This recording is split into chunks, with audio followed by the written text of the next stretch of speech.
Oke, apa kabar kita semua? Semoga kita dalam kondisi baik, sehat, dan senantiasa kita berusaha menjadi lebih baik dari sebelumnya. Bersama saya kembali Covino dalam channel Go Tutor Plus.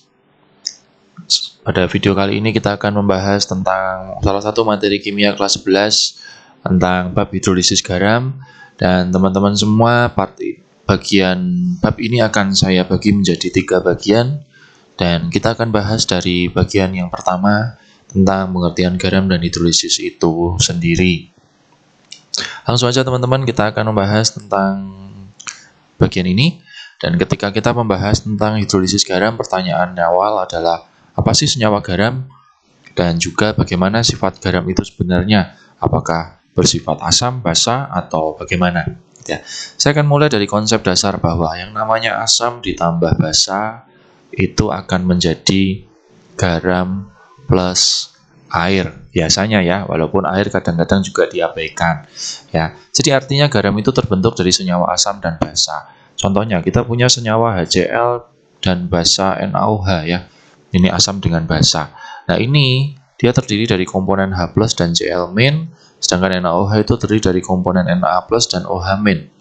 Ketika direaksikan, Na akan menempel dengan Cl, H akan menempel dengan OH. Itulah proses terbentuknya garam ya, NaCl dan H2O. Ya, jadi garam adalah senyawa yang terbentuk dari reaksi asam dan basa. Dan bagaimana sifat garam itu sendiri? Apakah dia sebenarnya mempunyai sifat asam atau basa, atau bahkan tidak keduanya? Nah, di sini yang penting adalah teman-teman semua harus kembali menghafalkan atau memahami tentang konsep asam kuat dan basa kuat, atau asam lemah dan basa lemah. Jadi artinya kalau garam itu terbentuk dari asam kuat bersama basa kuat, maka sifatnya adalah sama-sama kuat. Ya, kalau sama-sama kuat dia akan mencapai pH 7 atau kita sebut sebagai netral ya teman-teman.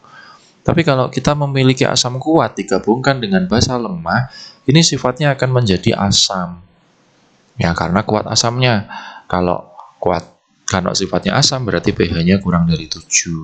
Sebaliknya kalau asam lemah ditambah dengan basa kuat, maka akan menjadi sifatnya basa. Nah, kalau basa pH-nya lebih dari 7. Nah, bagaimana kalau kita punya asam lemah dengan basa lemah? Nah, ini yang cukup jarang disoal. Tapi apabila ada, memang pH-nya ini tidak dapat dipastikan. Ya, tidak dapat dipastikan. Ini semua akan tergantung dari hitungannya nanti. Nah, hitungannya seperti apa nanti saya akan jabarkan di part berikutnya.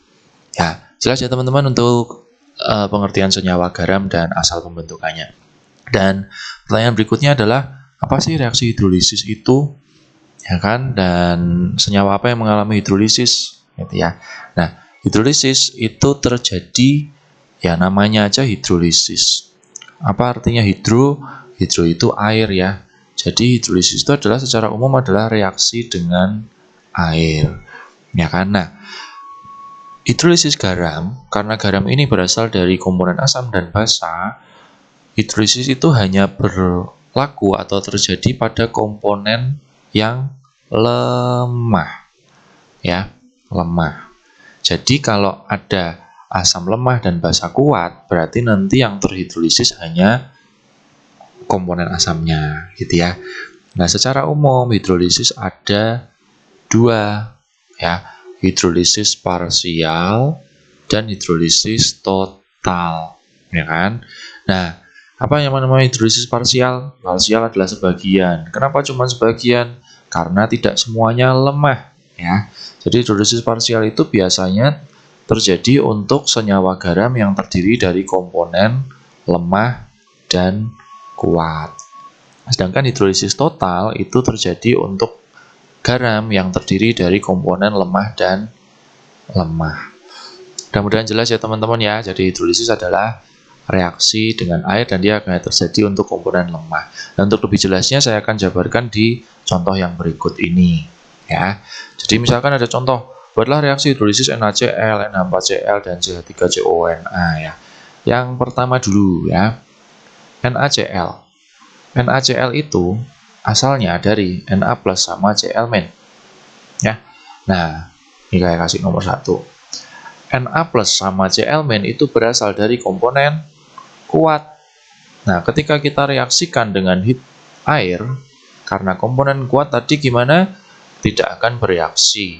Jadi kalau ada komponen kuat direaksikan dengan H2O, ngerjainnya langsung coret aja. Karena ini artinya tidak bereaksi. Nah, yang kedua, kalau NH4Cl. NH4Cl itu asalnya dari NH4 plus dan Cl min ya, teman ya.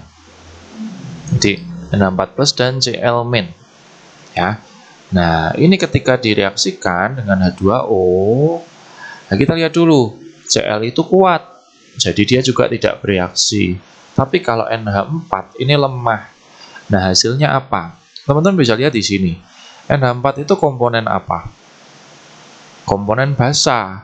Kalau basa, ya basa itu kan biasanya akan membawa sifat OH-.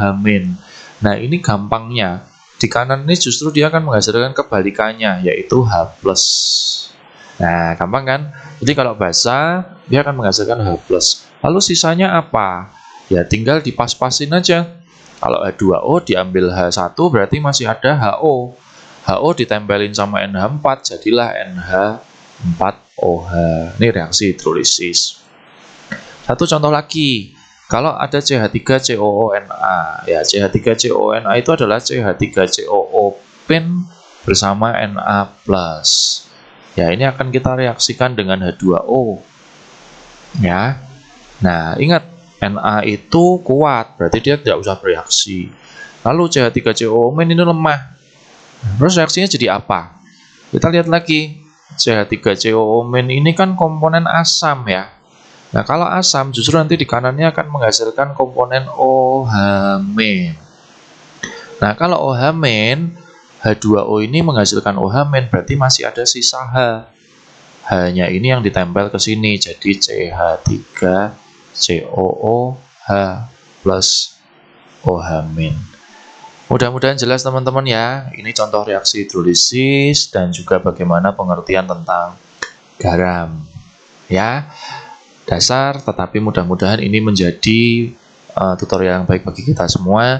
Terima kasih sudah menonton video ini dan jangan lupa subscribe, like, dan share apabila video ini bermanfaat bagi kita semua. Sampai ketemu lagi dalam video saya yang akan datang.